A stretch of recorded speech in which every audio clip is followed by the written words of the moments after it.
1,00,000 మంది శివభక్తులతో కలిసి మహారుద్రాక్ష పూజలో పాల్గొనండి. వెంటనే కాల్ చేసి మీ పేరును నమోదు చేసుకోండి. నమస్తే రమగారు. నమస్తే జయ. రమగారు, ఏదైనా సిరీస్ స్టార్ట్ చేద్దామా? చిన్న సిరీస్ చెప్తాను. మనం బాగ్దాద్ కథలు చెప్తున్నాం కదా, అలాంటి దాంట్లో మాయావర్తకుడి కథ చెప్తాం. ఓకే. ఈ బాగ్దాద్ నగరంలో మారూఫ్ అని ఒక అబ్బాయి ఉండేవాడు. మారూఫ్ ఇతను ఏంటంటే పాత చెప్పులు రిపేర్ చేసేవాడు. కొంచెం తొందరగానే పెళ్ళయింది. ఏదో చెప్పులు రిపేర్ చేస్తే ఇక పావలా అర్థం వస్తుంది, ఏమిటో వచ్చి పడిపోతుంది. వ్యాపారం కాదు, పని. అంతే. పని చేసేవాడికి పని వచ్చితేనే డబ్బు వస్తుంది. ఎప్పుడైనా అంతే కదా, ఏ కాలమైనా అంతేను. అవును. సరే, ఏదో అట్ట పని చేసుకునేవాడు. పెళ్ళయింది ఇతనికి. అమ్మాయి పేరు ఫాతిమా. గంప గయ్యాళి, మామూలుది కాదు. డబ్బులు తెచ్చినా తిట్టేది, తేకపోయినా తిట్టేది. తెచ్చే ఇంతే తెచ్చామని తిట్టేది, తేకపోతే అసలు రాలేదని తిట్టేది. కొంతమంది ఉంటారు, ఇప్పుడు కూడా ఉన్నారు. అవునవును. అయితే ఇతనికి ఏంటంటే కొంచెం పరువుగా బతకాలన్న కోరిక ఈ మారూఫ్కి. తెచ్చుకున్న పావలో అర్థో మన తిండికి చాలు, గొడవ పడకూడదు, తగాదా పడకూడదు, వీళ్ళు కొట్టుకుంటున్నారు అని చుట్టుపక్కల వాళ్ళు చెప్పుకోకూడదు. కానీ అలాంటి ఆశ ఏనాడు నెరవేరనిచ్చేది కాదు వాళ్ళ ఆవిడ, ఒప్పుకునేదే కాదు. సరే, ఒకనాడు ఏమైంది, ఏదో పని చేసుకోవడానికి బయటకు వెళ్తుంటే రొట్టెలు అమ్ముతారు ఆ ఊళ్ళో, బన్నులు లాంటివి అనమాట. నువ్వు ఏం తెస్తావో ఏం తేవో నాకు తెలీదు, సాయంత్రం వచ్చేటప్పుడు బాగా తేనె పోయించి తీపి రొట్టె పట్టుకురా అని చెప్పింది. బన్నులో తేనె పోసిస్తారు. సరే అని వెళ్ళాడు. వాడి కర్మం ఏమిటో, పొద్దున్న నుంచి సాయంత్రం వరకు రూపాయి 10 పావలా కూడా రాలేదు. రూపాయి అనకూడదు, 10 పైసలు కూడా రాలేదు. ఎవరి వాకిట్లోనో కూర్చుంటే వాళ్ళు ఏదో కాస్త మధ్యాహ్నం ఓ చపాతీ ఏదో ఇచ్చారు, అది తినేసాడు. పెళ్ళామేమి కట్టివ్వల. సాయంత్రం దాకా అయ్యింది, ఏమీ లేదు. చపాతీ తిన్నాడు కాబట్టి ఆగింది ప్రాణం. ఏం చేయాలో తెలియలే. ఇంటికి వచ్చే దారిలో ఆ రొట్టెల దుకాణం కనపడింది. ఆ దుకాణాన్ని చూసేసరికి వీడి కళ్ళల్లో నీళ్ళు రావటం మొదలుపెట్టి, ఇప్పుడు ఇంటికి వెళ్తే అది ఏం గోల్ చేస్తుందో, చుట్టుపక్కల వాళ్ళ పెళ్ళానికి రొట్టె కూడా కొనిపెట్టలేడంటే ఎంత పరువు తక్కువ అని కాస్త బికమహం వేసుకుని ఆ చెట్టు దగ్గర నుంచున్నాడు. నుంచుంటే కంట్లో నుంచి నీళ్ళు వస్తున్నాయి వాడికి దుఃఖంతో. పరువుగా బతుకుదామంటే ఒక్కరోజు పరువైన రోజు లేదే బతుకులో. ఇలా చింతిస్తుంటే ఆ దుకాణం యజమాని ఏదో గిన్నెతో నీళ్ళు తీసుకొచ్చి చెట్టు దగ్గర పోయటానికి వచ్చి చూశాడు. ఎరా మారూఫ్, ఏంట్రా సంగతి అన్నాడు. అన్నాక ఏమరా అలా ఏడుపు మూతి పెట్టుకున్నావు అనేసరికల్లా, ఏం చేయనన్నా ఒక్క పావలా గిట్టుబాటు కాలేదు ఇవాళ. మధ్యాహ్నం ఆ ఫలానా వాళ్ళు ఎవరో ఒక చపాతీ పెట్టారు, తిన్నాను. మా ఆవిడ ఇంట్లో ఏం చేస్తుందో నాకు తెలీదు, బాగా తేనె పోయించి రొట్టెదేమంది. పావలా అయినా వస్తే నీకు ఇచ్చి తీసుకుందును, 10 పైసలు కూడా రాలేదన్నా ఈ పూట. ఇంటికి వెళ్ళాక అది ఏం గోల్ చేస్తుందోనండి భయంతో ఇక్కడే నుంచున్నాను అనేసరికల్లా అన్నాడు, వాళ్ళకంతే రేపు ఇద్దుగాని లేరా అన్నాడు దుకాణం యజమాని. దాదా రొట్టెలు ఉన్నాయి లేరా, నేను ఇస్తాగా నీకో రొట్టె అని లోపల తీసుకుపోయి ఇతనికి తీయటానికి ఏదో ఇంత నలకంత పెట్టి ఓ ఇంత రొట్టె తీశాడు బన్ను. అయితే ఏమైంది, తేనె అయిపోయింది. దుకాణంలో తేనె అయిపోయింది. మేము పంచదార పాకం వేస్తున్నాను రా, మా దుకాణాలు అందరూ తినేస్తారు, ఎవరు ఏమనరు, మీ ఆవిడ కూడా పాకం పోసిస్తానని పల్చటి పంచదార పాకాన్ని ఆ రొట్టె నిండా పోసి ఆ పంచదార రొట్టె పుచ్చుకుని మారూఫ్ ఇంటికి వచ్చాడు. ఫాతిమా వాకిట్లో రెడీగా ఉంది. ఏం చేసుకొచ్చావు అని అరిచింది. తెచ్చానే రొట్టె అన్నాడు. ఆ రొట్టె తీసుకుంది ఆవిడ స్పీడ్గా. మొగుడు పొద్దు నుంచి తిరిగి వచ్చాడు, వీడికి అన్నం సున్నం మంచినీళ్ళు కాళ్ళు కదుకోవడం ఏమీ లేవు. అది తీసుకోవడం అంటే అది ఓపెన్ చేయంగానే అరిచొచ్చినాడా, నువ్వు ఇంటి పిచ్చివి తెస్తావా అన్నది. అనేసరికి పిచ్చిదేంటి, మంచి రొట్టె అక్కడ ఫలానా కొట్టు, నీకు తెలుసు కదా, మీ మేనమామకి తోడలుడు కొడుకు వాడిదే కొట్టన్నాడు. వాడు కొట్టయితే ఏంటి, నేను తేనె రొట్టె తెమ్మన్నాను, పంచదార పాకం పోసి తెచ్చావు అని మొదలుపెట్టింది. మీ నాన్న అంతే, మీ తాత అంతే, మీ ముత్తాత అంతే, మీ వంశమే అంతా ఇట్లా దిక్కుమాల సంబంధం చేశారు, ఎందుకు కొరగావు, తేనె రొట్టె తేలేవు పెళ్ళానికి అని తిట్టడం మొదలుపెట్టింది. అక్కడి నుంచి కాదు, వీళ్ళు ఇంట్లో చుట్టుపక్కల వాళ్ళంతా చేరారు. ఏమిటి అన్నారు. అనేసి అన్నాక ఒకళ్ళిద్దరు అన్నారు, ఏమొచ్చిందే మాయరోగం, రెండు ఒకటే కదా, ఏం పెద్ద తేడా ఉంటుంది, ఆ తేనె అయితే ఏమిటి, పంచదార పాకం అయితే ఏంటంటే నాకు అక్కర్లేదని రొట్టె ముక్కలు చేసి అక్కడ పడేసింది అంతది. ఇక ఇంకా గొడవ ఆడుతూనే ఉంది. వాళ్ళ మామూలుగా గొడవలు మొదలయ్యేసరికి మనమే ఏం చేస్తాం, అమావాస్య నాడు అట్టేసావా, పున్నన్నాడు పాపేసావా అని అడుగుతుంటాం. ఎక్కడికో వెళ్తాం. మన పెళ్ళైన రోజున, మన పెళ్ళప్పుడు మీ అమ్మ, మీ నాన్న, మీ చెల్లి, మీ అక్క, నువ్వు ఇలాగే తెగ తిట్టిపోసింది. తిట్టిపోసేసి మొగుడిని ఒక మొట్టికాయ కొట్టింది. బతిమలాడాడు, బాగుంటుంది రొట్టె తినవే తినవే అంటే ఆహా. ఏం చేస్తాడు వీడు, పొద్దున ఎప్పుడో తిన్న చపాతి ఆవిడ వండుకు తినేసింది, సాయంకాలం స్వీట్ కోసం ఇది దెమ్మంది. ఓహో. ఇక అక్కడ కూర్చుని మెల్లిగా రొట్టె ముక్కలు 4 నోట వేసుకున్నాడు. అయిపోయి అక్కడి నుంచి తెగ తిట్టిందా. మొగుడు మళ్ళీ ఇంకో మొట్టికాయ కొట్టడానికి వచ్చింది. అతను ఒక తోపు తోసాడు. తోపు తోసేసరికి ఇంకేముంది మొగుడు నన్ను చంపేస్తున్నాడని కేకలు పెట్టింది. పెట్టేసరికి చుట్టుపక్కల వాళ్ళంతా మళ్ళీ చేరారు. ఆ అమ్మాయిని కేకలేశారు, వీడిని కేకలు. ఏం కొట్లాటాలు రా, ఇంత కొట్లాడుకుంటే ఎట్లా, ఈ పట్టు విడుపు లేదు మీకు అని కేకలేశారు. ఈ అమ్మాయి ఏం చేసింది, నేను సొంటి పట్టేసుకుంటా, ఆ పట్టేసుకుంటా, ఈ పట్టేసుకుంటా అని చెప్పింది. అసలు దానికి దెబ్బలే తగల్లా, తోసాడు అంతే. అదే 2 మొట్టికాయలు కొట్టింది. 2 మొట్టికాయలు చెప్పాం కదా. అక్కడి నుంచి ఏమైంది, తెల్లారేసరికల్లా పెళ్ళాం ఇంట్లో కనపడలేదు. ఏం చేస్తుందో అనుకున్నాడు. కొంచెం ఆవిడ ఆ పని ఈ పని చేసుకుని సామాన్లన్నీ సరి చేసుకుని మళ్ళీ చెప్పులు రిపేర్కి వెళ్ళాలి కదా. ఆ రిపేర్ సామాన్ల బ్యాగ్ సవరించుకుని వీడు బయటికి వెళ్ళబోతుంటే 2 సైనికులు వచ్చారు. ఈ సైనికులు అన్నారు, పద కాజీ గారు నిన్ను పిలుస్తున్నారు, మీ ఆవిడ నీ మీద రిపోర్టు తెచ్చిందన్నారు. వీళ్ళిద్దరూ ప్రభుత్వాధికారులు, ప్రభుత్వపు సైనికులు. వీళ్ళు మోసపోయారు అక్కడికి. కాజీ గారి దగ్గరికి వెళ్ళేసరికల్లా వాడు, ఎరా పాపిష్టివాడా, దేవుడిచ్చిన పెళ్ళాన్ని జాగ్రత్తగా చూసుకోవడం రాదు, దీన్ని చేయి విరకొట్టి పళ్ళరాలు కొడతావా అన్నాడు. వీడు నిర్ఘాంతపోయాడు. నేను చేయి విరకొట్టడం ఏమిటండి, నేనేమీ చేయలేదు అమ్మాయిని, నేను అసలు కొట్టలేదు, అదే నన్ను కొట్టింది, నేను తోసాను అంతే, వెనక్కి గోడకి జారపడింది, నేను ఒక్క దెబ్బ కూడా కొట్టలేదండి నేను నిన్న జరిగిన కథ అంతా చెప్పాడు. ఆ అమ్మాయి చేతికి ఒక కట్టు కట్టుకుని ఇట్లా పెట్టుకుని మూతికి ఇక్కడ ఏదో ఎర్రగా ఉంది, రక్తం నేతురు వచ్చేలాగా కొట్టాడు, వీడంతా తేల్చమని కాజీ దగ్గరికి వచ్చింది. అక్కడి నుంచి ఆయన 4-5 ప్రశ్నలు వేశాడు. వీడన్నాడు, ఫలానా రోడ్డు మీద ఫలానా కొట్టువాడు ఉంటాడు, మా వాకిలు ఎదురుగుండానే ఉంటాడు, కావాలంటే వాడిని కేకేయమంటే వాడు ఆధారనే పోతున్నాడు.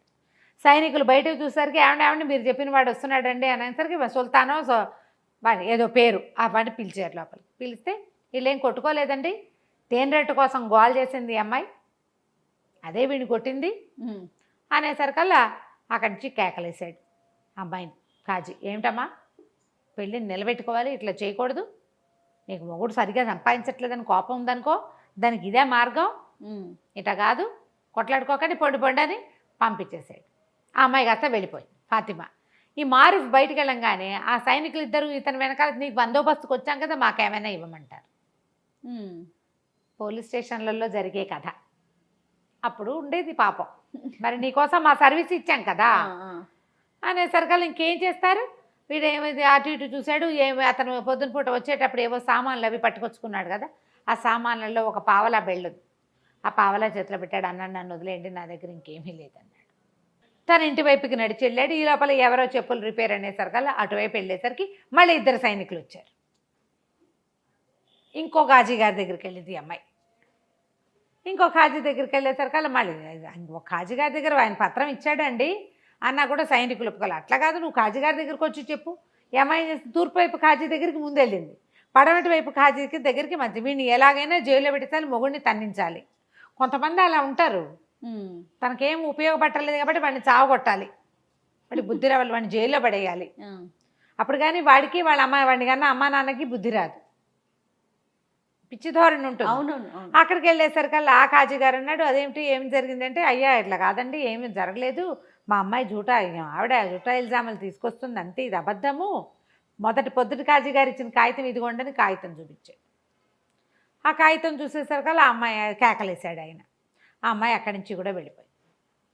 ఈ సైనికులు మళ్ళీ 2 సైనికులు ఉన్నారు కదా, మాకేదైనా ఇవ్వమన్నారు. ఏమి ఇస్తాడు, తన దగ్గర చెప్పులు పని చేసే సామాన్లు తప్పిస్తే ఏమీ లేదు. సరే అక్కడ ఏదో ఇనుప సామాన్లు కొట్టుంటే ఈ చెప్పులు బాగు చేసే 2 వస్తువులు అక్కడ అమ్మేసి తాకట్టు పెడితే ఏం రాదు. అవి వచ్చిన పావలా చెరుకో పావలా ఇచ్చాడు.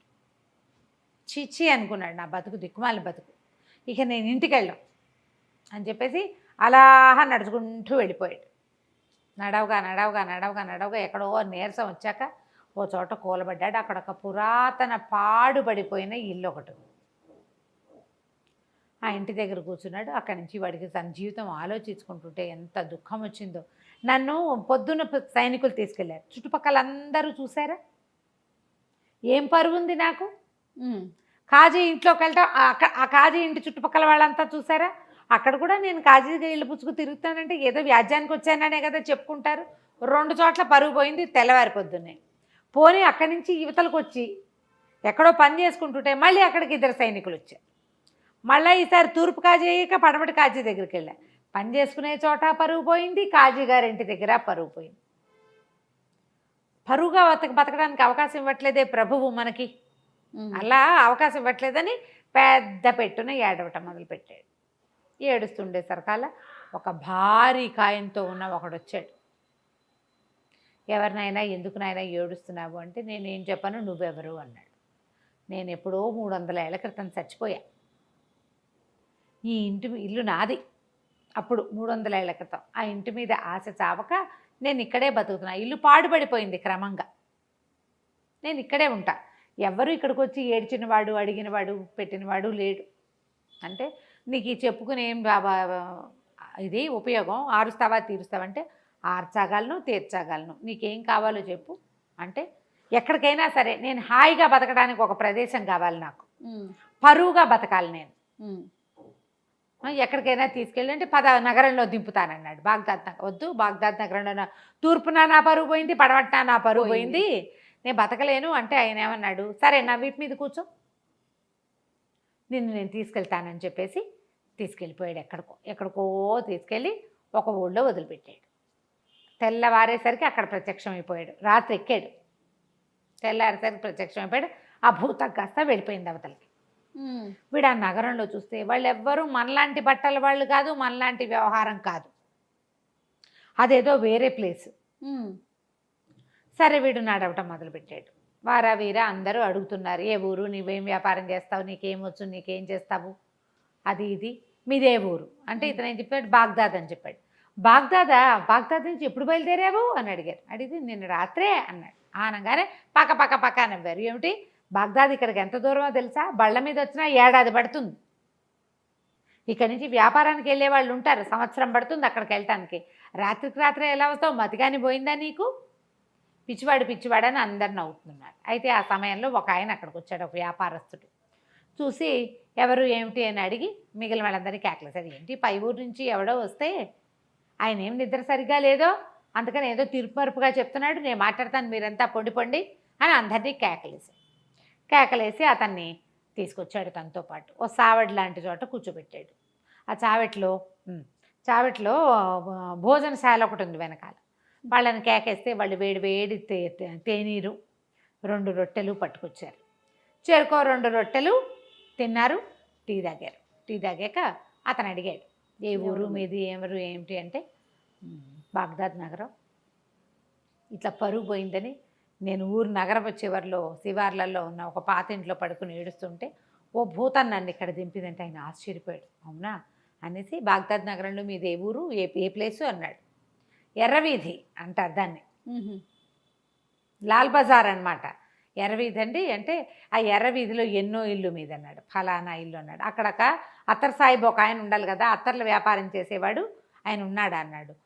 ఉన్నాడు. ఎంతమంది పిల్లలు, ఆయనకు 3 కొడుకులు, ఏం చేస్తున్నారు అన్నాడు. పెద్ద అతనేమో మదరసాలో టీచరు, రెండో అతను దర్జీ, మూడో వాడు చిన్నప్పుడే లేచకపోయాడు, చిన్నప్పుడే వెళ్ళిపోయాడు. నా వయసు వాడే, కాస్త 1-2 ఏళ్ళు పెద్దవాడు. మేమిద్దరం చిన్నప్పుడు కలిసి ఆడుకునేవాళ్ళం.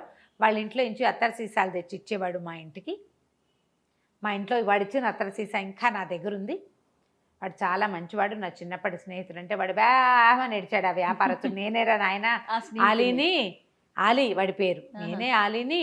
నేను చాలా కష్టాలు పడ్డాను. మా చిన్నప్పుడు వాళ్ళ నాన్న కొడితే ఇంట్లో నుంచి లేచక్కపోయాడు.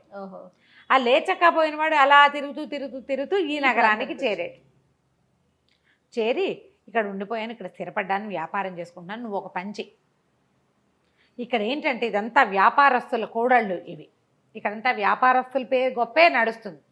నేను నీకు ఒక కంచరగాడిదని ఇస్తా, డబ్బులు ఇస్తా, వ్యాపారస్తుడు అన్న సినిమా ఇవ్వాలి వీళ్ళకి. నువ్వు ఎవ్వరేది అడిగినా సరే మా దగ్గర ఉన్నాయి, బిడార్లో వస్తుందని చెప్పు, దానం చేయి ప్రతి వాళ్ళకి, సరేనా అన్నాడు. సరే అన్నాడు. వీడు చక్కగా ఆ పంచలో పడుకుని నిద్రపోతే తెల్లవారేసరికల్లా ఆ ఆలీ ఏం చేశాడు, ఓ 1000 దినారాలు ఒక కంచరగాడిదని పంపించాడు. ఇతను ఏం చేశాడు, డబ్బులతోటి చక్కగా అక్కడ బజార్లో బట్టలు కొనుక్కుని చక్కటి బట్టలు వేసుకుని, కుర్రాడు కదా ఇతను, బాగున్నాడు, స్ట్రాంగ్గా ఉన్నాడు. అక్కడి నుంచి 1000 దినారాల సంచులు వేసుకుని కంచరగాడి దెక్కి వ్యాపారస్తుల కూడళ్లలోకి వచ్చాడు. చక్కగా దగదగామానంగా మంచి బట్టలు వేసుకుని ఉన్న వాడిని చూసేసరికల్లా ఎవరు అక్కడ ఏంటంటే ఇలా కొత్తగా పై ఊళ్ళ నుంచి వచ్చిన వాళ్ళ వేషం తెలిసిపోతుంది, మొహము భాష కూడా. మీ దగ్గర ఏమున్నాయి వస్తువులు అని, వస్తువులు కొనుక్కోవటం కోసం అనమాట. మీ దగ్గర ఏమున్నాయి, అవి ఉన్నాయా, ఇవి ఉన్నాయా, మీకు పట్టు వస్త్రాలు ఉన్నాయా, మీ దగ్గర సుగంధ ద్రవ్యాలు ఉన్నాయా, అక్కడి నుంచి ఏమో ఇవి ఉంటాయి కదా మన మిరియాలు, అవి స్పైసెస్ అవి ఉన్నాయా, ఇవి ఉన్నాయి అంటే ఓహో బేళ్ళు ఉన్నాయి, కొల్లలు ఉన్నాయి నా దగ్గర, అవి ఉన్నాయి నా దగ్గర, ఇవి ఉన్నాయని చెప్పాడు. వాళ్ళు ఏది అడిగితే అది ఉందంటాడు. అక్కడి నుంచి ఒక ముష్టివాడు ఎవడో వస్తే ఇట్లా బ్యాగులో చేయి పెట్టి ఒక గుప్పెడు డబ్బులు తీసి ఇచ్చాడు. వీళ్ళు ఆశ్చర్యపోయి వీడు తుంపదేగా భలే ఇస్తున్నాడే అని ఆశ్చర్యపోయారు. అక్కడి నుంచి మసీదు వేళ అయింది, మధ్యాహ్నం ప్రార్థన ఒక సమయం అవుతుంది కదా. ప్రార్థనా సమయంలో ఏం చేశారు, అందరూ ప్రార్థనకు రండి హుజూర్ మీరు కూడా అని ఈయన కూడా తీసుకుపోయారు. లోపలికి వెళ్ళి ప్రార్థన చేసిన తర్వాత ఈ సంచిలో చేయి పెడతాడు, ఓ గుప్పెడిటు ఓ గుప్పెడిటు ఓ గుప్పెడిటు ఓ గుప్పెడిటు చెప్పని దానం చేసేస్తున్నాడు. ఆశ్చర్యపోయారు. సరే భోజనశాలకు తీసుకుపోయారు. ఇవాళ భోజనం నా ఖర్చు అని అందరికీ భోజనం 100 దీనారాలు పెట్టి భోజనం పెట్టి చేశాడు. చాలా ఆశ్చర్యపోయారు. ఆశ్చర్యపోయి ఎప్పుడు వస్తుంది మీ బిడారు ఏమిటంటే, వస్తుంది, నేను ముందు వచ్చేసాను, చాలా సామాన్లు ఉన్నాయి, 500కి పైగా గాడిదలు, అవన్నీ రావాలి. బిడారు వచ్చాక మీకు ఎవరికి ఏది అంటే వ్యాపారస్తులు బిడారంటే రావాలి కదా, ఒక సమూహంగా కొన్ని వందల బళ్ళు కలిసి వస్తాయి. నేను తొందరగా వచ్చేసాను, అవన్నీ ఏర్పరిచి నేను వచ్చేసాను అన్నాడు. అక్కడి నుంచి దానం అన్నాయి. ఇక్కడ చాలామంది ఉన్నారు బిచ్చగలు. ఈ లోపల ఒక ముసలి బిచ్చగత్తకి దానం చేస్తే ఆ బిచ్చగత్త పోయి ఎవరికో చెప్పింది. ఓ 25 మంది వచ్చారు. వాళ్ళందరినీ చూసారు కదా, అయ్యయ్యో సమయానికి డబ్బులు లేవే, నేను బిడార్లో ఉండిపోయిందంతా, నేను 1000-1200 తెచ్చాను అంతే అనగానే వ్యాపారస్తులను దాందేముందండి మీకు కావాలంటే అప్పు పెడతాం మేము అని చెప్పేసి తలా ఒక 1000 దీనారాలు అప్పిచ్చారు. ఓహో, ఈయనకి బిడార్ వస్తుంది కదా, ఆ బిడార్లో సరుకు వచ్చినప్పుడు తీసుకుంటాము. ఇక అక్కడి నుంచి దానాలు దానాలు దానాలు చేసేయటం మొదలుపెట్టాడు విపరీతంగా. ఎవరేవిస్తే డబ్బు ఇచ్చారంటే ఎవరో ఒకళ్ళకి ముష్టి వాళ్ళకి ఇచ్చేస్తాడు. ప్రజలు వీళ్ళంతా ఆశ్చర్యపోతున్నారు. క్రమంగా రోజులు గడిచే కొద్దికి ఆ బిడార్ వచ్చే జాడలేదు, వీడికేమో అప్పు పెరిగిపోతుంది. డబ్బులు అయిపోయినాయి ఇవ్వండి అంటాడు. వాడికి పరువుగా ఉండాలి, వాడి కోరిక అది. పరువు అంటే దాన ధర్మాలు అలాంటివి చేస్తూ ఉండాలి. బా ఎంత గొప్ప అనుకోవాలి, తన సొమ్ము కాదు మళ్ళీ. అలాగే చేశాడు. చేయగా చేయగా చేయగా చేయగా చేయగా రోజులు గడిచేసరికి వ్యాపారస్తులకు భయం పట్టుకుంది. 60,000 దినారాలు అప్పు పడ్డాడు వాడు. వాడు మాత్రం హుందాగానే ఉన్నాడు, హుందాతనానికి ఏమీ లోట్లేదు. అది వచ్చాక ఇస్తాను అంటాడు. అయితే అందరూ అలీకి చెప్పారు, నువ్వు నీ పరిచయస్తుడని చెప్పావు, నీ పరిచయస్తుడన్నావు, మరి ఇతనేమో ఇట్లా అప్పులు పెట్టేసేసాడు అనేసరికల్ అతను పరిగెత్తుకుంటూ వచ్చాడు. అలీ, ఓరి నీ దానాలు మండ, నీ గొప్ప పాడుగాను ఇట్లా చేసేవేమిట్రా నాయనా, ఈ అప్పంతా ఎట్లా తీరుస్తావు, ఇంత అప్పు ఎట్లా కుదురుతుంది, ఇది చాలా పొరపాటు, ఏదో ఒకటి చేసి తప్పించుకో ఇక్కడి నుంచి. ఇప్పుడు అలీ చెప్పలేడు, ఎందుకంటే ఇతను చాలా గొప్పవాడని, తను చాలా అద్భుతమైన వ్యక్తి అని మొదట్లో వాళ్ళందరికీ చెప్పాడు ఇతను. అతని భరోసా మీద వీళ్ళు అప్పిచ్చారు. ఇప్పుడు భరోసా పోయింది, వీడి గొప్పతనం అవుతుందో లేదో తెలీదు. దాంతో చాలా భయం పట్టుకుంది వాడికి అలీకి. చెప్తే సరే ఇతను ఏమన్నాడు, ఏం పర్వాలేదు, ఏదైతే అది అవుతుందో చూసుకుందామన్నాడు. ఏం చేశాడో చూద్దాం మనం మళ్ళీ. ఓకే, కానీ వాడి ధైర్యానికి చూడండి. కొంతమంది ఉంటారు కదా రమ్మగారు, అసలు ఆలోచించారు. అదే మరి. రైట్, నెక్స్ట్ ఎపిసోడ్ చూద్దాం మరి. అలాగే. నమస్తే అండి. నమస్తే జయ. నమస్తే రమ్మగారు. నమస్తే జయ. రమ్మగారు, మనం మాయావర్తకుడు ఈ సిరీస్ చెప్పుకుంటున్నాం కదా, నెక్స్ట్ భాగంలోకి వెళ్దామా? 2వ భాగం. మారూఫ్ బోళ్ళని అప్పులు చేసేసుకున్నాడు. 60,000 దినారాలు అప్పుపడ్డాడు. ఈ 60,000 దినారాలు అప్పుపడినటువంటి ఈ మాయావర్తకుడు సంగతి ఆ ప్రాంతపు నవాబు గారికి తెలిసింది. ఆయన ఆశ్చర్యపోయాడు. అంత డబ్బు ఉందా, అంత పెద్ద బిడారుందా, వాడిని నమ్మి ఇచ్చారంటే ఉండే ఉంటుంది అని. ఆయనకి ఏంటంటే ఈ సుల్తాన్కి కొంచెం పిసినారు వాడు. ఆయన డబ్బు ఖర్చు పెట్టడం పెద్దగా ఇష్టం ఉండదు. కూతురికి పెళ్లి చేయలే ఆయన. ఎవరికైనా ఏమైనా ఇచ్చి పెళ్లి చేయకుండా ఎవరి దగ్గర నుంచి ఏమైనా పుచ్చుకుని చేద్దామంటూ అనుకుంటున్నాడు. ఓహో, అలాంటి ధోరణి ఉన్నవాడు. అయితే ఆయన తన వజీర్ని అడిగాడు, వాడెవడో అంత బ్రహ్మాండ నాయకుడు ఒకడు ఊళ్ళోకి వస్తే వాడిని మనకు పరిచయం చేయొద్దు, వాడి దగ్గర చాలా సంపద ఉంటే మన పిల్లని ఇచ్చి పెళ్లి చేద్దాం అన్నాడు. అనగానే వజీర్ నిర్ఘాంతపోయాడు. అదేమిటి, అప్పు పెడుతున్న వాడికి, అప్పులు పుట్టించుకుంటున్న వాడికి ఇచ్చే పెళ్లి చేస్తారు పిల్లని, చూద్దాం అనుకున్నాడు. అన్నీ వాకప్ చేశాడు. మరి పెళ్లి సంబంధం అంటే వాకప్ చేసుకోవద్దు. వాకప్ చేసిన తర్వాత ఏమన్నాడు, వాడి బిడారు దరిదాపుల్లో లేదు, వాడిని గుర్తుపట్టిన వాడు ఆ అలీ అన్నవాడు. మొదట వీళ్ళ నాన్న ఫలానాది, వీళ్ళు చాలా గొప్పవాళ్ళు అని చెప్పాడు. వాడికి కూడా వీడు బాకీ పడ్డాడు. ఆ అలీకి కూడా బాకీ పడ్డాడు. ఊళ్ళో వర్తకులందరూ ఎలాగో వీడి దగ్గర నుంచి సరుకుల్లో సామాన్లో తీసుకోవచ్చు అన్న ఉద్దేశంతో అప్పులు పెట్టారు. 60,000 దినారాల అప్పు ఉంది. అంత అప్పుల్లో ఉన్నవాడికి పిల్లనెట్టా ఇస్తామండి, అట్ట పనికిరాదన్నాడు. ఎట్లా ఇస్తాం? అవును కదా. అనగానే రాజు కొళ్ళు మండిపోయింది ఆ సుల్తాన్కి. ఊరి దుర్మార్గుడా, ఇదివరకు ఎప్పుడు మా పిల్లని అడిగావు నువ్వు పెళ్ళికి, వజీర్కి ఏమి ఇస్తామని నేను వద్దన్నాను, నువ్వు ఊరుకుని ఇంకో పెళ్లి చేసుకున్నావు. కానీ అది మనసులో పెట్టుకుని మా అమ్మాయికి గొప్ప వర్తకుణ్ణి ఇచ్చి పెళ్లి చేసే అవకాశాన్ని నువ్వు చెడగొడుతున్నావు, వెళ్ళిపోవు నా కళ్ళ ముందు నుంచి అన్నాడు. అనగానే వజీర్ నాలుగు ఖర్చుకుని మీ ఇష్టం అండి, మాట్లాడి పెట్టమంటే మాట్లాడతా. సరే అక్కడి నుంచి వజీర్ ఇంకేం చేస్తాడు, వజీర్ ఉద్యోగం ఊడిపోయేలాగా ఉంది. అంతేగా. విడిపోయి మారూఫ్ దగ్గరికి వెళ్ళాడు వజీర్. వెళ్ళి రండి రాజుగారి మన సుల్తాన్ని కలుద్దురు కానీ అని చెప్పేసి సుల్తాన్ దగ్గరికి కల్పించాడు. కల్పించిన తర్వాత సుల్తాన్ గారికి ఒక అమ్మాయి ఉంది, మరి కొంచెం అటు ఇటుగా మీకు దగ్గర వయసు అమ్మాయి, వివాహం చేసుకుంటారా అన్నాడు. అమ్మ అంటే ఆవిడకో 25 ఏళ్ళు పైన ఉన్నాయి, ఎప్పుడో చేయాలి పెళ్ళి, ఈయన డబ్బున్న పెళ్లి కొడుకు కోసం చూస్తున్నాడు. ఇతను అన్నాడు పెళ్ళి ఎక్కడ చేసుకుంటానండి, నేను పెళ్ళికి వెళ్ళి ఇప్పుడు చేసుకోలేను, నా బిడారు వచ్చాకే ఏమైనాను, పెళ్ళంటే మాట్లాడి ఎంత దానం ధర్మం చేసుకోవాలి, జీవితకాలం ఉండవలసింది, మంచి కొడుకులు పుట్టద్దు నాకు, పుట్టాలంటే ఏం చేయాలి, దాన ధర్మాలు చేయాలి, పెళ్లికి సహాయం చేసిన వాళ్ళందరికీ బట్టలు పెట్టాలి, పాతలు పెట్టాలి, బోడని చూడాలి, తిళ్ళు తిప్పలు, ఇల్లు వాకిళ్ళు ఎన్ని ఏర్పరచాలి, మళ్ళీ నేను పెళ్లి కూతురికి నేను పెట్టుకోవాల్సిన కట్నం ఎలాగో ఉంది, వజ్రాలు వైఢూర్యాలు నా దగ్గర మరకత మణులు ఉన్నాయి, అవన్నీ పెట్టుకోవద్దు, ఏమీ లేకుండా ఎట్లా చేస్తా, నాకు అసలు పుట్టేటప్పు ఉంది, బిడారు వచ్చాకండి అన్నాడు. రాజుగారికి ఏమనిపించింది, ఈ మాటలన్నీ వినేసరికి ఎక్కిపోయారు వీళ్ళు, అయ్యి బాబోయ్ వీడి దగ్గర చాలా ఉందని. వజీర్కి వీడు ఏదో ఒక నాటకం ఆడుతున్నాడేమో అని అనుమానం వచ్చింది, అనుమానంగా ఉంది. రాజుకు అనుమానం రాల. వాడు పద్మరాగాలు, మరకతాలు, పచ్చలు, వైఢూర్యాలు, కెంపులు అంటున్నాడు. అంటే అవన్నీ పేర్లు మామూలు వాళ్ళకి ఎలా తెలుస్తాయి, వాటితో ఆడుకునే వాడికి అర్థమవుతాయి. ఇంత బిడారు వచ్చాక ఊళ్ళో వ్యాపారస్తులు ఎవరైనా ఎగరేసిపోతారేమో వీడిని, ఆ మరకతాలు పచ్చలు అన్నీ మనకే కదా. ఆయన ఎట్లా ఆలోచించాడంటే రేపు నాటికి వీడు వేరే దేశస్థుడు, మా దేశం మేము పోతామంటే మన పిల్ల మన దగ్గరే ఉంటుంది, దానికి ఇచ్చిన పచ్చలు మరకతాలు మాణిక్యాలు మన దగ్గరే ఉంటాయి, అంతే, వాడు లేచక్కపోయినా పర్వాలేదు.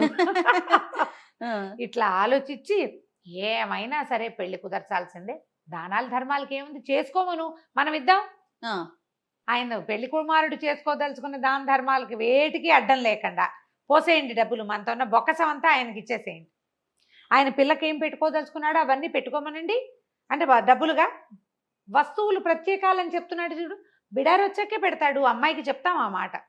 అక్కడ ఏంటంటే స్త్రీధనం ఇచ్చి పెళ్లి చేసుకునే విధానము ఈ జాతుల్లో బహుశా ఉన్నది, ఆ కథలో అట్లా కనపడుతుంది. స్త్రీధనం ఇవ్వాలంటే అమ్మాయికి ఒక 25,000 దినారాలు, అమ్మాయి ఒక బొక్కసం ఉంటుంది ప్రత్యేకంగా వాళ్ళకి, బొక్కసం అంటే ధనాగారం అనమాట, ఓ బాక్సులో పోసి ఇస్తారు, అది ఆ అమ్మాయికి రేపొద్దున సేఫ్టీ, వీడు వదిలేసి వెళ్ళిపోయినా ఏదైనా అయినా ఆ డబ్బు ఆ అమ్మాయిది. దానికి ఉర్దూలో ఒక ఖచ్చితమైన పేరుంది, ఇప్పుడు సడన్ నిన్న గుర్తుంది, వాళ్ళ జ్ఞాపకం రావట్లేదు. ఇప్పుడు పెళ్లిళ్లలో కూడా ఉందిట, అమ్మాయికి ఇవ్వటం ప్రత్యేకంగా ఉన్నది. కొన్ని కుటుంబాల్లో ఖచ్చితంగా అమ్మాయికి స్త్రీధనం పుట్టింటి వాళ్ళు కాదు, కాబోయే భర్తే ఇంత ఇస్తాము అని చెప్తారు, అదే ఆ అమ్మాయిదే. బాగుంది, ఆచారం అయితే చాలా బాగుంది కదా. అయితే ఏమైంది, ఒప్పుకున్నారు. ఒప్పుకున్నాక ఇక మన మారూఫ్కి పెళ్లి కుమారుడు అయ్యాడమ్మా, మామూలుగా కాదు, బ్రహ్మాండంగా పెళ్లి కుమారుడయ్యి పందిళ్ళు వేసిన వాడి దగ్గర నుంచి వడ్డిచ్చిన వాడి వరకు, వజీర్ నుంచి హెల్పర్ కుర్రవాడి వరకు అందరికి వస్త్ర సముదాయం బహుకరించాడు. పెళ్లి కుమార్తెకి 50,000 దినారాలు చదివించాడు, 5 రోజులు విందు చేయించాడు, అన్ని మంగారు డబ్బులతోటి, మామగారివే, మనకి లేవు కదా, లేవు. సరే పెళ్ళైపోయింది. పెళ్ళైపోయాక అంతా హడావిడంతా సర్దుమణిగింది. సరే అమ్మాయిని అబ్బాయిని కలిపారు. మారూఫ్ ఆల్రెడీ మ్యారీడ్ కదా, ఇంతకుముందే పెళ్ళైన వాడు, చక్కగా రాజకుమార్తె కొంచెం వయసున్న అమ్మాయే, చిన్న అమ్మాయి కాదు, చాలా కులాసాగా ఉన్నారు. కాకపోతే మారూఫ్ ఏం చేశాడంటే తొలి రోజు రాత్రే భార్యకి మొత్తం విషయం చెప్పేశాడు. ఆవిడ పక్క నవ్వింది. మా నాన్నకి ఈ శాస్త్రి కావాల్సిందే అంది. ఇలాంటి మోసం భలే ఉంది, మోసం ఇంత మాయా అని. పోన్లేండి మా నాన్న అడిగేదాకా మాట్లాడకండి, మనం కులసాగా ఉందా ఉంది. హాయిగా మొగుడు పెళ్ళాం ఇద్దరు చిలకా గోరింకాలే రాజుగారి ఇంట్లో ఉన్నారు. రోజులు గడుస్తున్నాయి, బిడారు పత్తా లేదు. రాజుగారికి టెన్షన్ పడి వెళ్ళింది, వీళ్ళ బొకసంతా ఖాళీ అయిపోయింది. అక్కడి నుంచి రోజువారీ అల్లుడు గారికి అలవాటైన అవి ఉన్నాయి కదా, దాన ధర్మాలు. మసీదుకి వెళ్తే దానం చేయాలి, ప్రార్థనకి వెళ్తే చేయాలి, చాపేసిన వాడికి ఇవ్వాలి, టోపీ పెట్టిన వాడికి ఇవ్వాలి, ఇచ్చేస్తున్నాడు. రాజుగారి బొక్కసం అంతా ఖాళీ అయిపోయింది. అవి లేవు, ఇవి రావు. ఇక వజీర్ని పీడించడం మొదలుపెట్టాడు. వజీర్ కాస్త, మహాప్రభు మీరు అడక్కండి, వీడు దొంగ గ్యారెంటీగా. మా వర్తకుడు అంటే వర్తకుడు కాదు, వీడు మాయావర్తకుడు, వీడు మాయవాడు, వీడిని నమ్మడానికి వీల్లేదు. మీ అమ్మాయి వాడితో కాపురం చేస్తుంది, ఆ అమ్మాయితోటి అడిగించండి అనేసరికల్లా సుల్తాన్ గారు పరిగెత్తుకుంటూ కూతురు దగ్గరికి వచ్చి, అమ్మాయి ఇగో ఇట్లా ఉంది పరిస్థితి, మీ ఆయన అడుగు విడారు ఎప్పటికి వస్తుందో అంటే, ఆ రోజు రాత్రి భర్తకు చెప్పింది, నా మాట వినండి, మరి మీకు నా దగ్గర ఒక 50,000 ఉన్నాయి, మీరు ఇచ్చింది కాదు, నా దగ్గర ఉన్నాయి. ఆ అమ్మాయి జమ చేసుకుంది, వాళ్ళు వీళ్ళు ఇచ్చిన డబ్బులు, ఏదైనా తండ్రి ఏదైనా బర్త్డేలకు ఇచ్చింది, ఆ అమ్మాయి ఖర్చులకు ఇచ్చినవి అవన్నీ పక్కకేసి పెట్టుకున్నాయి. మీరు ఇచ్చిన బాక్స్ బాళంగా బాక్స్ అట్లాగే ఉంది, అది ముట్టుకోరట, ఖర్చు కూడా పెట్టట్టు, దాన్ని ఇస్తాను, ఇవి పుచ్చుకుని వెళ్ళిపోండి, ఎక్కడో చోట బతకండి, వస్తాడని చెప్తా మా నాన్నకి. కొద్ది రోజుల వరకు నువ్వు వస్తావు, బిడార్ కోసం వెళ్ళాడు వస్తాడు అంటే ఓ 4 రోజులు ఆగుతాడు కదా, ఆ నెలలో నువ్వు నీ దేశం చేరిపోతావు, ఏదో ఒక దేశం చేరిపోయి ఏదైనా చిన్న వర్తకం చేసుకుని బతకండి అని చెప్పేసి సరే ఇతను 50,000 దినారాలు పుచ్చుకుని ఏం చేస్తాడు, అయ్యో ఇంత చక్కటి భార్య, ఇంతకుముందు రాకాసి మొహంది అది, ఇంతకుముందు ఉన్న భార్య ఏమిటి 3 కాజీల దగ్గరికి తిప్పింది కదా, బోళ్ళంత డబ్బులు, పైగా తనే దెబ్బలు కొట్టుకుని వీడే కొట్టాడు అంటుంది, దుర్మార్గురాలు. దాన్ని వదిలేసి వచ్చిన బాధ లేదు, ఈ అమ్మాయిని ఇంత చక్కటి మనిషిని వదిలిపెట్టాల్సి వస్తుందని చాలా చింతపడ్డాడు. కానీ ఇంకేం చేస్తాడు, 50,000 దినారాలు పుచ్చుకుని ఓ గుర్రాన్ని దేనో సంపాదించి పారిపోయాడు.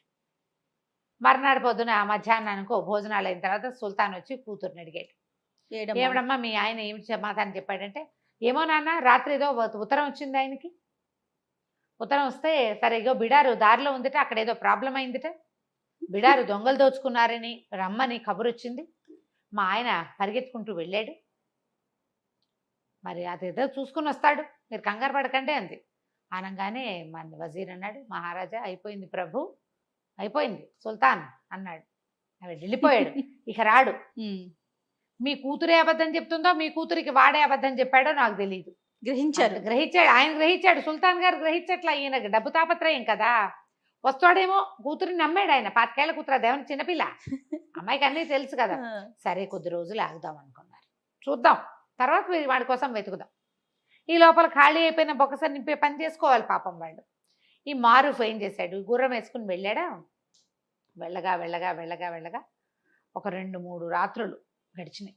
4వ నాటి సాయంకాలం ఒక బీడుగా ఉన్న ఒక పంట పొలాల మధ్యలోకి చేరాడు. ఈయన మంచి బట్టలు, మరి నవాబు గారు అల్లుడుగా ఉన్నాడా, చక్కటి గుర్రం చూసి ఆ రైతు మంచినీళ్ళు ఇచ్చాడు. ఇక్కడ ఏమైనా ఆహారం దొరుకుతుందా, ఆకలి దహించుకుపోతుందంటే, బాబు ఏదండి చిన్న ఊరండి, మీలాంటి గొప్పవారికి ఆహారం సరిపడా ఇవ్వగలిగే ఊరు కాదు, నేను ప్రయత్నం చేసి వస్తా, ఇదిగో ఇదేదో తాగండి అని ఒక షర్బత్ ఏదో తెచ్చుకున్నాడు వాడు, చిన్న ముంతల పోసుకుని ఇచ్చి, మరి చెట్టు కింద ఉండండి, మీకు ఏదైనా ఆహారం ఏర్పాటు చేసుకొస్తాను బాబు అంటే ఒక 2 దినారాలు వాడి చేతిలో పెట్టాడు.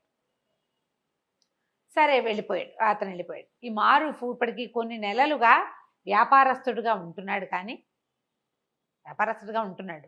సహజంగా కష్టజీవి కదా వాడు. ఏమైంది, ఒక అరక దున్నుతున్నాడు, ఆ రైతు పొలం దున్నుతున్నాడు, 2 ఎడ్లు కట్టి నాగలు కట్టు. పాపం వీడెవడో మనిషి కనపడేసరికల్లా తిండి ఏర్పాటు చేస్తానని వెళ్ళాడు.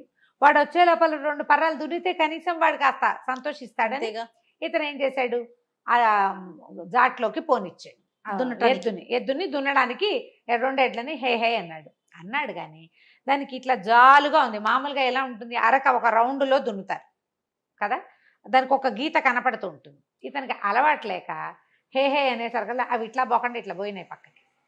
ఈ పక్కకి పోయేసరికల్లా ఈ నాగలి ఇంకో పక్కకి లాగింది, మొదటి గీతలో లేదు, 2వ గీతలో ఉందన్నమాట.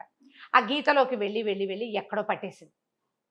ఎంత హే అన్నా హాయ్ అన్నా ఏమీ రావటం. ఇతను కొంచెం గట్టిగా అదిరిచ్చి తను కూడా అరక పుచ్చుకొని లాగడానికి ట్రై చేశాడు. కింద ఏదో పట్టుకుపోయినట్టు అర్థమైంది. సరే ఏం చేశాడు, అరకని వదిలిచ్చి ఆ పక్కన ఏదో పలుగు గుణప ఉంటే అది తవ్వాడు. తవ్వితే కింద ఒక పెద్ద స్క్వేర్గా ఒక రాతి పలక లాంటిది ఉంది. ఏదో ఉంది దీని కింద అనిపించింది. ఇక దాని గుణపం పెట్టి ఒక్కో చుక్క ఒక్కో ముక్క చొప్పున అంగుళం చొప్పున దాన్ని పక్కకు తోయటానికి ప్రయత్నం చేశాడు. ప్రయత్నం చేస్తే కొంతమేర గ్యాప్ వెళ్ళేసరికల్లా లోపల ఒక తొట్టెలాగా కనపడుతోంది. ఏదో ఉంది. ఆ తొట్టె లోపలికి గుణపాన్ని పోనిచ్చి దాన్ని పలకని తోసాడు. అవుతుంది తోస్తే లోపలికి మెట్లుంది. ఇది ఒక నిమిషంలో జరిగిన పని కాదు, ఒక గంట పట్టింది, టైం తీసుకుంటుంది కదా. అతను భోజనం వండించడానికి వెళ్ళాడు. మొత్తం పొలాలని నిరాబాగా ఖాళీగా ఉన్నాయి, ఏమీ లేదు. ఆ మెట్లు కనపడేసరికల్లా ఇతను ఏం చేశాడు, ఆ గుణపాన్ని బయటికి తీసేసి ఆ మెట్ల కొంచెం ఇంతే తోసాడు. మొత్తం తొయిలేపోయాడు. కొంతమేర తోస్తే మెట్లు కనపడ్డాడు. అందులోకి దిగిళ్ళాడు. దిగిళ్తే కుప్పలు తెప్పలుగా బంగారం ఉంది లోపల. ఓ ఇక మణులు మాణిక్యాలు ఎంత బంగారం ఉందో, కోట్ల కొద్దీ డబ్బు. ఆశ్చర్యపోయాడు. ఎంత అదృష్టం అదే కదా. సరే ఏం చేశాడు, పైకి వచ్చేసి ఆ పల్లని యథాతథంగా మళ్ళీ మెల్లిగా ఎంత తోసాడు, తను పట్టడానికి కింద మేర తోసాడు. ఒక మూరం బాతిగా తోసాడు. మళ్ళీ తోసేసి మట్టి యథాప్రకారం లాగేశాడు. చెట్టు కింద కూర్చున్నాడు. పోయి ఒక 2 గంటలు గంటన్నర గడిచాక ఆ రైతు బకరైలు ఇది చేసుకుంటాడు, సేద్యం చేసుకుంటున్నవాడు చక్కగా 4 ముంతలు చెంబులు అన్ని ఒక పెద్ద సంచులు పెట్టి పట్టుకొచ్చాడు. బాబు నేనే మా ఇంట్లో వండించానండి, మీరు 2 కాసులు ఇచ్చారు, మరి మా ఆవిడతోటి వండించాను, ఇంట్లో చేసిన వంటే తినండి అన్నాడు. అన్నాక మారుఫ్ కూర్చొని తను తింటూ ఈ అబ్బాయికి కూడా పెట్టాడు. నువ్వు కూడా తినబోయి అన్నాడు. అన్నాక ఈ పొలాలు ఏమిటి ఇదంతా అంటే, ఇది ఏం జరిగింది, పాత రోజుల్లో ఎవరో రాజులు ఇక్కడ తవ్వి దాచిపెట్టుకున్నారు నిధి. ఈ తవ్వి దాచిపెట్టుకున్న తర్వాత ఈ అలాంటి ప్రాంతాల్లో ఏంటంటే ఇసుక తుఫాన్లు అవి వచ్చేసి ఇదంతా మూసుకుపోయింది. ఆ రాజులు పోయారో ఏమయ్యారో, ఎన్నో తరాల నాటివి అవి. ఆ తర్వాత మట్టి కప్పడిపోయింది, మెల్లిగా సైద్యంలోకి దిగారు. ఆ పర్టికులర్ హుక్కు ఈ రైతుకి ఏనాడు తగల్ల, అది మామూలుగా బంజరుగా ఉంది. ఈ మధ్య అతను తవ్వుకోవటం మొదలుపెట్టాడు. ఏమన్నాడు, బాబు ఇక్కడేం పెద్దగా పంటలు పాడు ఏం పండవండి, ఇట్టగే ఎడారిగా ఉంటుంది, సరే ఏదో ఒకటి చేద్దామని నేను ప్రయత్నం మొదలుపెట్టాను, ఇప్పుడేనండి తవ్వు చేస్తున్నాం అంటే ఈయన ఏమన్నాడు, అరే అబ్బాయి నీకు 50,000 దినారాలు ఇస్తా, ఇది మొత్తం నాకు అమ్మేసి అంటే. ఆశ్చర్యపోయాడు. 50,000 లెక్క పెట్టుకోవడం లేదే ఇది అయిపోయాడు రైతు. బాబు అంత గొప్ప పని చేస్తారండి, చేస్తా, నేను ఇక్కడే ఉంటా, నాకు ఒక షెడ్ వేయటానికి సహాయం చేయను, ఒక గుడారం వేసుకోవడానికి సహాయం చేయి, ఈ నేల కావాలి నాకు, నా బిడారు రాబోతోంది అని చెప్పాడు. రైతు చాలా సంతోషించాడు.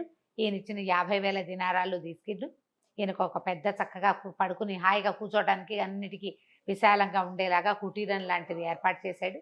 అక్కడే ఉండిపోయాడు మారూఫ్ కొద్ది రోజుల పాటు, నెలన్నాడు. ఈ లోపల కావలసినప్పుడల్లా ఈ మట్టి తోసేసి అందులోకి వెళ్ళి తీసుకొని డబ్బులు తెచ్చుకుని పెట్టుకుని ఆ దారిన వచ్చిన కంచరగాడిదలన్నీ కొనుక్కున్నాడు. ప్లాను కంచరగాడిదలు కొన్నాడు.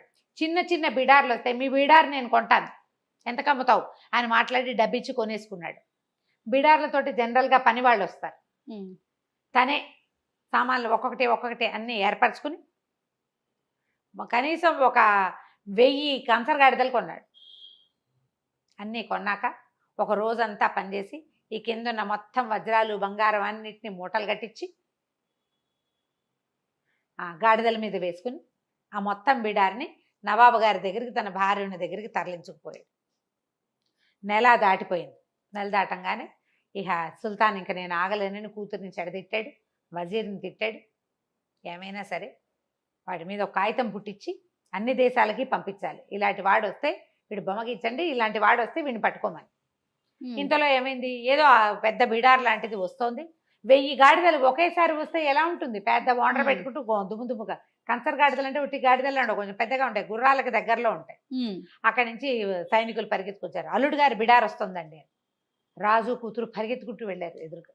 వెళ్తే ఆయన ఏమన్నాడు, మారూఫ్ చెప్పాడు, దొంగలు పడి మొత్తం బిడారంతా పోయిందండి, ఏదో ఈ 4 మిగిలినాయి, సరుకేం సరుకు రాలేదు. ఎందుకంటే వాళ్ళకి ఏం చెప్పాడు, సుగంధ ద్రవ్యాలు ఉన్నాయి, స్పైసెస్ ఉన్నాయి, దినుసులు ఉన్నాయి, పట్టుతానులు ఉన్నాయి చెప్పాడు. మొత్తం సరుకంతా పోయింది, సంపద మాత్రం సగం మిగిలింది, సగం కూడా కాదు, సంపదలో కొంత మాత్రం మిగిలింది, ఇవే తీసుకొచ్చాను అని చెప్పాడు.